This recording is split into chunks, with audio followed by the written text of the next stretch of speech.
Doctor जैसा पवित्र पेशा भी अब करप्ट हो चुका है। मेरे जैसे डॉक्टर्स जो बिल्कुल करप्ट नहीं हैं, वो अपनी ड्यूटी पूरे दिल से करते हैं। मेरे हिसाब से लोगों की जान बचाने की जगह हॉस्पिटल पूरी दुनिया में ऐसी जगह बन चुकी है जहां जान की नहीं पैसे की कीमत है। जब मैं सर्जरी करता हूं, किससे कितने पैसे लिए गए मैं कभी मैनेजमेंट से नहीं पूछता। पता है मेरी असली कमाई क्या है? वो लोग मेरी कमाई हैं जिन्हें मैं ठीक करता हूं। तुम सिर्फ कुछ डॉक्टर्स की वजह से सभी डॉक्टर्स पर कीचड़ मत उछालो। और इस वक्त भी गन पॉइंट पर आप लोगों से ऐसे डरा कर काम करवाने वाला कोई डॉक्टर नहीं है। वो है जो दुनिया से नफरत करता है, ठीक आपकी तरह।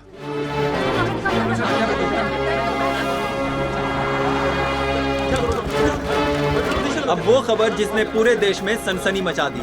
शहर के लोटस हॉस्पिटल में हॉस्टेज सिचुएशन। अभी अंदर कितने सारे डॉक्टर्स और पेशेंट्स बंदी बनाए जा चुके हैं और कितने सारे हाईजैकर्स हैं, ये बता पाना थोड़ा मुश्किल है। यहाँ तक कि हाईजैकर्स की डिमांड भी नहीं पता लग पाई है। पुलिस प्रशासन के पास इन सवालों के जवाब नहीं है। आगे पुलिस क्या एक्शन लेने वाली है, हम आपको बताते रहेंगे। आगे की खबर जानने के लिए हमारे साथ बने रहिए। कैमरामैन सुनील के साथ मैं हूँ आदित्य और आप देख रहे हैं एनी टाइम न्यूज।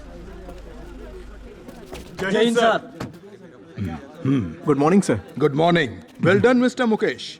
एक बार फिर से पुलिस से पहले पहुंच गए हो तुम। उस लड़की का क्या हुआ? कौन सी लड़की सर? वही लड़की जिसे गलती से गोली लग गई थी। गलती से लगी थी या जानबूझकर मारा था? उसको मारने वाला अभी भी आराम कर रहा है सर, और बेचारा हर्षवर्धन, उसको सस्पेंड कर दिया। कहानी बनाना तो कोई तुमसे सीखे। गुड।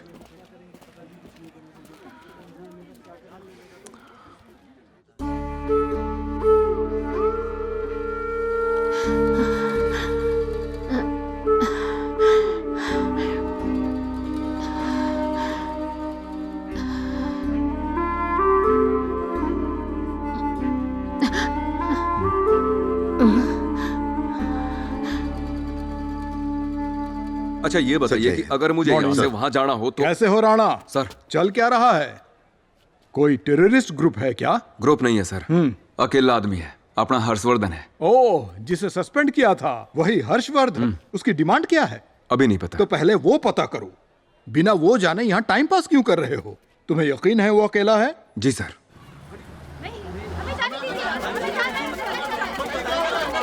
यस मैम, मैं अभी पहुंचा हूं। सब पता करके आपको बताता हूं। Thank you ma'am. अंदर कोई फोन है क्या? उससे बात कर पाओगे? फोन लगाओ।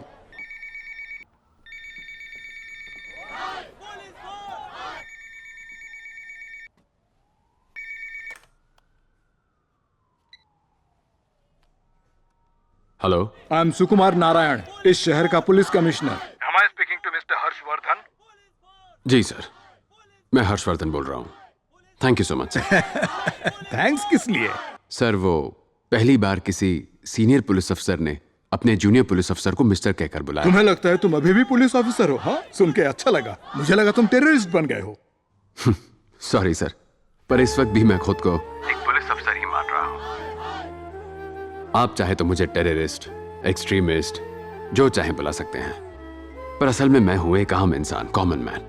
मेरी छोटी सी दुनिया को अगर ये सड़ता हुआ भ्रष्टाचार भरा सिस्टम उजाड़ने की कोशिश करेगा तो ये कॉमन मैन उस सिस्टम की खटिया खड़ी कर देगा। हर्षवर्धन।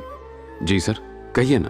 तुम्हारी आवाज से तुम दयालु लगते हो, लेकिन हरकत खतरनाक है। क्या मैं तुम्हें हर्ष बुला सकता हूँ? सर एक बात बताओ हर्ष, अगर इस वक्त मैं आपके सामने होता ना तो मैं अपने सारे कपड़े उतार कर आंदोलन करता, पर इस अस्पताल के लोगों ने मुझे पहले से ही नंगा कर दिया सर, अपने उसूलों और अपने आदर्शों से। मैं आपको एक नाम बताता हूँ, ध्यान से सुनिएगा। पद्मा श्रीनिवासन इस हॉस्पिटल की सीईओ हैं।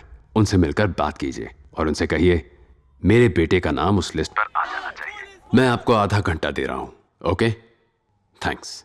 हर्षवर्धन। हेलो हर्षवर्धन।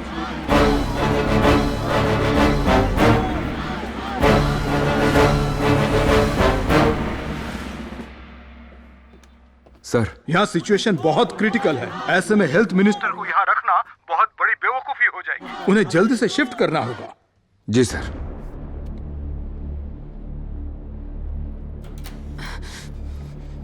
ये सब क्या चल रहा है यहाँ पर? जिस हॉस्पिटल में सेंट्रल हेल्थ मिनिस्टर एडमिट है वो एक टेररिस्ट हमला कर देता है और आप हाथ पर हाथ धरे बैठी रहेंगी? हाँ तो मिस्टर राणा, प्लान क्या है बताइए जरा। कमिश्नर जी का ऑर्डर है कि अब मिनिस्टर साहब को किसी दूसरे हॉस्पिटल में शिफ्ट कर दें। क्या? मिनिस्टर के लिए तो उस बुड्ढे की जान गई। अरे वो बुढ़ा, अरे वही जिसका नाम लिस्ट में भी था ना, वो अचानक मर गया, तभी तो मिनिस्टर का नंबर ऊपर आया। लेकिन अभी अगर कहेंगे कि अचानक उन्हें शिफ्ट करना है तो ये कैसे हो सकता है? कमिश्नर की बातें भूल जाओ, तुम क्या कहते हो बताओ? मिनिस्टर को हमें शिफ्ट करना चाहिए? आप क्या कहती हो मैडम? मुझे कुछ समझ नहीं आ रहा है। समझना पड़ेगा मैडम, आप जैसे समझोगी मोमेंट वैसे ही बदलेगा। देखो, हमने ये डिसाइड किया था कि हम लोग 9 बजे ऑपरेशन थिएटर में मिनिस्टर के हार्ट ट्रांसप्लांट का काम पूरा करेंगे, लेकिन उसके लिए डॉक्टर मोहन का वहाँ होना जरूरी है, तो जाकर उन्हें ले आओ ना, फिर सारी प्रॉब्लम सॉल्व हो जाएगी। Are you sure? Of course। Rana, what's your plan? Madam, हम कमिश्नर के खिलाफ जाने वाले हैं, लेकिन आपके प्लान के हिसाब से मिनिस्टर का ऑपरेशन ठीक 9 बजे होगा। कैसे? चेक। अगली चाल होगी कमिश्नर से मिलना। सर मेरा साला भी अंदर एडमिट है सर, उसकी हालत बहुत नाजुक है सर उससे मिलने दीजिए सर। मेरी बेटी और दामाद अंदर है सर, मेरी बेटी प्रेग्नेंट है सर, तो कुछ कीजिए प्लीज। सर जवाब दीजिए sir. No no no no no no no comments please. क्यों नहीं लेंगे? नो प्लीज, शांत रहिए, हम आपको सब बताएंगे बाद में। मैं आपको बता दूं कि अभी अभी ब्रेकिंग न्यूज आई है कि पेशेंट्स को बंदी बनाने वाले शख्स का नाम है हर्षवर्धन। याद रखिए, ये ब्रेकिंग न्यूज आप तक लेकर आए हैं NH न्यूज।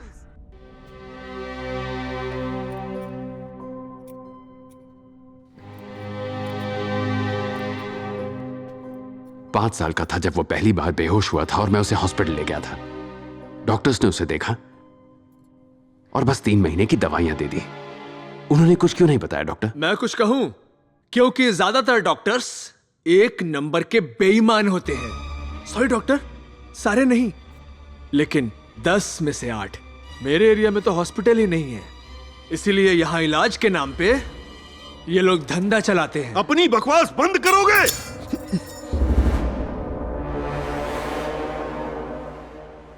बहुत हुआ, ये सिस्टम ही खराब है। सिर्फ हमारा ये हॉस्पिटल नहीं, आजकल की दुनिया में ये कॉमन हो चुका है। आज की दुनिया में प्यार और दया जैसे पवित्र शब्द सिर्फ शब्द बनकर रह गए हैं। पैसा ही सब कुछ है, इंसान उसके लिए कुछ भी कर सकता है, यहाँ तक कि किडनैपिंग और मर्डर भी।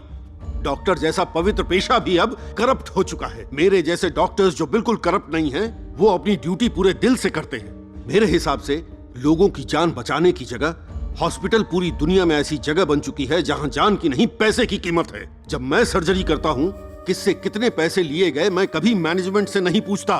पता है मेरी असली कमाई क्या है? वो लोग मेरी कमाई हैं जिन्हें मैं ठीक करता हूं। तुम सिर्फ कुछ डॉक्टर्स की वजह से सभी डॉक्टर्स पर कीचड़ मत उछालो। और इस वक्त भी गन पॉइंट पर आप लोगों से ऐसे डरा कर काम करवाने वाला कोई डॉक्टर नहीं है। वो है जो दुनिया से नफरत करता है, ठीक आपकी तरह। पुलिस वाला। मान गए सर, मान गए आपको। आई एम सॉरी डॉक्टर, पर यही मेरा इंसाफ है। नहीं मैडम, थोड़ा टाइम दीजिए। वो पुलिस डिपार्टमेंट का ही है। उसे 4 दिन पहले ही सस्पेंड कर दिया था। पता नहीं यहाँ चल क्या रहा है। Okay madam, thank you. बिना बताए मिनिस्टर को रातों रात शिफ्ट कर देते हैं, मुझे बताया तक नहीं। कुछ लोग प्राइम मिनिस्टर के ऑफिस में बम लगा देते हैं। यहाँ चल क्या रहा है? हॉस्पिटल के सारे फोन्स इमीडिएटली टैप करवाओ। Okay sir. और फिर वो हॉस्पिटल की CEO, क्या नाम है उसका? हाँ, एक्सक्यूज मी सर, मैं पद्मा श्रीनिवासन। हेलो। हेलो। अरे मुझे तो आपसे ही मिलना था। लो,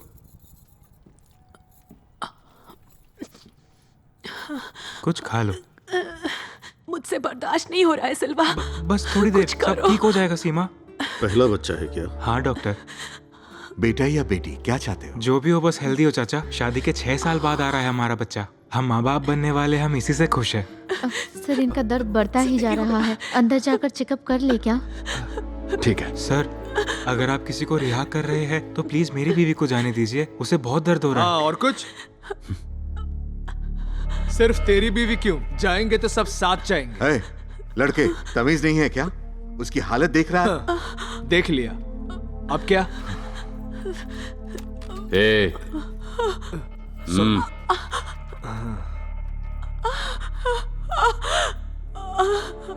ले जाओ इन्हें। Thank you sir. मतलब उसके बेटे के नाम को लिस्ट में चढ़ाना है, यही उसकी डिमांड है? जी हाँ, तो सर। कर दीजिए ना, ये तो बहुत सिंपल सी बात हो गई। आप मजाक कर रहे हैं क्या? उस लिस्ट में मिनिस्टर का नाम लिखवाया है, ऐसे अचानक कैसे चेंज कर दें? अब आप मजाक कर रही हैं। देखा जाए तो हर्षवर्धन के बेटे का नाम उस लिस्ट में होना ही चाहिए, मतलब लॉग बुक के हिसाब से। पर आपने पावर का इस्तेमाल करके उसकी जगह मिनिस्टर का नाम डाल दिया और अब अपनी गलती को सुधारना भी नहीं चाह रही हैं। सर, एक सेंट्रल मिनिस्टर को ऑपरेशन के लिए कोई भी मना कर सकता है क्या? भले ही उस लिस्ट में उसके बेटे का नाम था, लेकिन वो लोग ये ऑपरेशन किसी भी सूरत में नहीं करवा पाते। उनके एडवांस अमाउंट के 4 लाख अभी तक देने बाकी है। अरे पैसे तो बाद में भी दे देंगे। सर, आप किसकी तरफदारी कर रहे हैं? साफ बता दीजिए। ऐसा कोई आदमी हमें चाकू और बंदूक की नोक पर डरा कर रखे तो हम उसकी बात कैसे मानेंगे, बताइए? ऑफ कोर्स, सही कहा। आपने जो बताया उसके बेसिस पे कुछ पूछना चाहता हूँ। एक 10 साल के बच्चे को बचाना ज्यादा जरूरी है या किसी सेंट्रल हेल्थ मिनिस्टर को बचाना? इस सवाल का जवाब तो देना पड़ेगा ना। देखिए मिस्टर कमिश्नर, मौत को कोई भी टाल नहीं सकता। ऐसा एक भी दिन नहीं गया है जब हॉस्पिटल में किसी की मौत ना हुई हो। एक 10 साल का बच्चा मर नहीं सकता क्या? आप जरा किसी कैंसर वार्ड या फिर एड्स वार्ड में जाकर देखिए, 6-6 महीनों के बच्चे मौत से लड़ते हुए मिल जाएंगे आपको। देखिए, जन्म लिया है मतलब उसका मरना भी तय है। ये मेडिकल की पढ़ाई करके या हॉस्पिटल बना लेने से मौत को नहीं रोक सकते, बस टाल सकते हैं। That's all। पहले तो ये सर्विस मानी जाती थी, लेकिन अब सिर्फ बिजनेस है और ये बात आप भी जानते हैं। एनीवे, मुझे बस आपसे मिलना था ताकि जो कुछ भी हो रहा है वो बंद हो जाए। कैसे? जरा मेरे साथ आएंगे? Thank you.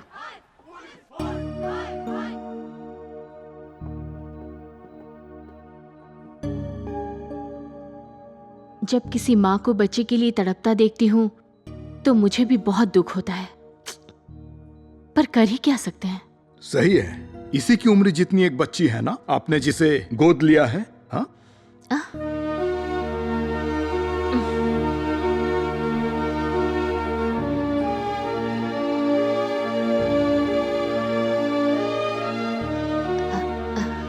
मिसेस हर्षवर्धन, आपसे कुछ बात कर सकती हूँ अकेले में?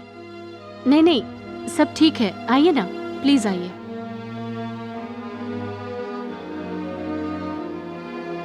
सब मेरी गलती है।